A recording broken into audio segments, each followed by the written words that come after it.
makakasama naman natin ang pelikula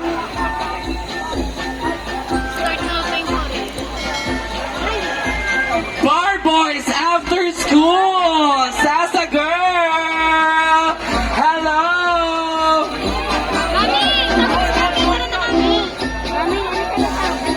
Siyempre si Will Ashley, kasama rin natin si Benedict Ramos. Nandito rin of course si Rocco Nasino, Carlo Aquino, ayan. Enzo Pineda, at syempre ayan, Glyza De Castro, agad-agad. Papatiin natin Rocco, go, bumati ka sa lahat naman nandito ngayon. Yes, sa wakas, sequel ng Bar Boys, mangyayari na. Uy, wait! Nakalipat ako! Gulat ako! Ayan, very excited kami, kaya abangan po natin ito, itong December 25. Enzo! Yung po, please support Bar Boys After School at maraming salamat Metro Manila Film Festival for putting us here sa lineup ng Metro Manila. We're very blessed to be here. Please support ang pelikulang Pilipino. Maraming salamat po. Thank you, Enzo. Will Ashley, nagpapalik, entablado. Again, Merry Christmas po sa inyo lahat.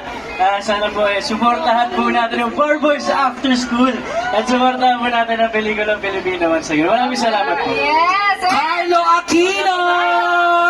Hello, magandang hapon po sa inyong lahat. Very, very excited kami, hindi lang for Bar Boys of course, pero syempre sa lahat ng mamamayang Pilipino, kasi marami pong magagandang pelikula dito sa Film Fest, sa Metro Manila Film Fest. Sana po, supportahan ninyong lahat. Let's go! Vlogger Ila. Yes. Ayan, oh, Vlogger picture na ba? taking po tayong lahat. Dito po Picture, muna. guys. Sa harapan, pwede po tayong mag-compress para naman na kuha lahat at kitang-kita po ang lahat. Siyempre, sila po ang cast ng Bar Boys After School. Panoorin niyo po yung pelikulang iyan. Yes, opo. Yun na po yan, December 25! Smile, guys! Kaway-kaway naman tayo! Ayun! Ngayon naman, tawagin naman natin ang ating ex-com